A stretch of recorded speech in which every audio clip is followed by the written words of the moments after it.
Another ski season over, another construction season begins. This year, 6 lifts that we have recorded have been removed, and newer, faster lifts are taking their place. In this video, I will be breaking down the lineup and sharing my thoughts about these older lifts, and the impacts of the newer lifts. Disclaimer, the first clip is not of the lift I am talking about. It looks very similar, and I chose that clip because it's the cleanest one I have. Let's begin. This ski area is relatively close to home for me, so it's really nice that it's finally getting something new. The Powder Monkey, this was a much needed replacement because it's one of the major lapping lifts at Snowshoe. It's also relatively close to home, like I said, and so it really means a lot to me. The Skytrack quad that will replace this lift will run faster, and hopefully it'll have a loading conveyor to minimize slows and stops, because it did slow and stop frequently as the triple. Yes! Virginia's finally getting their first high-speed quad after 2 earlier high-speed 6-packs at Wintergreen. Yet Wintergreen still can't get anything. Last year we had Bryce, this year it's Massanutten, and Wintergreen still can't get a thing! Alright, anyway, the new Lift 6 will be a great addition for Massanutten, as it'll mean faster laps and more laps to do in one short time period. Now, I have not skied Massanutten yet, but I have been there in the summer once.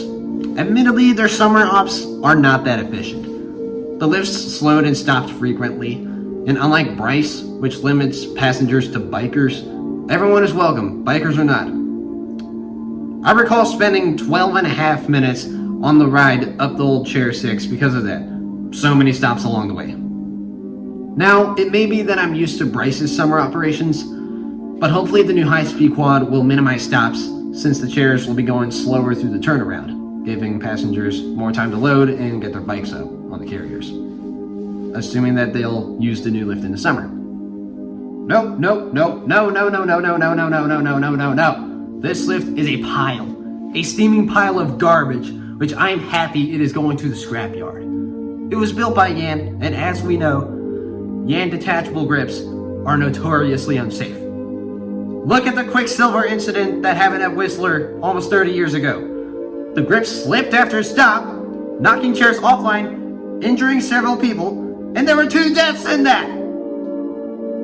To add insult to injury, Mount Snow's Grand Summit Express was often called the Yankee Slipper, because the chairs would just slip off the cable, throwing off the spacing of the chairs. I'm really happy that this junker is getting replaced with something more reliable, the new Barker 6.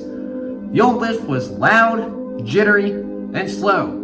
Not to mention the motor often sounded like it was freaking dying, so good riddance to broken Mountain Express. Okay, I really had to get that off my chest, so sorry for that. Moving on to Whistler Blackcomb again for like the 2nd year in a row. This was the lift I preferred to the Whistler Village Gondola. It was really nice that you had another option out of the Whistler base besides the gondola, which gets really long lines at times. While I am sad to see the old Fitzsimmons go, I can kind of understand why. It ran both winter and summer, and having an 8-passenger chairlift with wider spacing will enhance the biking experience in the long run, because its replacement is supposed to enhance the bike park experience. I am a little bit worried that Garbanzo will be overwhelmed because of this, with all the new Fitzsimmons traffic and whatnot, but we'll see how this will play out.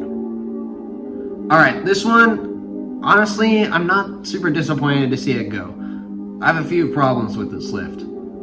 It's a bit on the slow side, it gets crowded, and it's a required lift if you're coming from Melissan, meaning you have no choice but to ride this lift to get out of the area, unless you want to traverse your way to the Majestic chairlift. And it sounds like the new Crest 6 will run in the opposite direction, so counterclockwise instead of clockwise, with 90-degree loading. So I'm hoping that means the new lift will start slightly lower to allow for skiing under in front of the bottom terminal for a bigger maze. Hopefully the crowds won't be as big because of the new loading conveyor, which honestly, they're really efficient. And one thing about the old Crest, I like that both terminals had exposed bull wheels, because it kind of gives me a little bit of nostalgia from Steamboat, with its 2 twin detachables, Storm Peak and Sundown, both of which had exposed bull wheels, which is kind of nice because I grew up watching all the mechanisms go. So it's a little bit bittersweet for me. You don't see very many Von Roll detachable lifts in the US. This was only one of 2 ever built in the United States.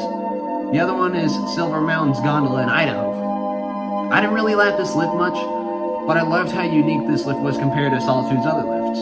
I mean, come on. Von Roll detachable equipment with C-Tech components. You don't see that every day. Now, I understand why this lift was removed. Since there were only 2 Von Roll detachables, this does not include sky rides. Since only 2 Von Roll detachables, normal ski lifts were built in the US, it was kind of hard to get spare parts, which made maintenance particularly difficult. Hopefully that means that the new High-Speed 6 will be more reliable, since there's literally dozens and dozens and dozens of these UNG lifts. A few things before I wrap up this video. I'm not including Sugarloaf's West Mountain Double, because even though the upper section is being removed this year, the lower section will still be intact, and is technically still operating. Regarding the Mer de Glace Pulse Gondola in Chamonix, they are building a new gondola that will open later this year, but I'm not sure if they're planning to remove the Pulse Gondola in the process. But anyway, that's all from me. Thank you so much for watching, and I hope you have an awesome day. Until next time.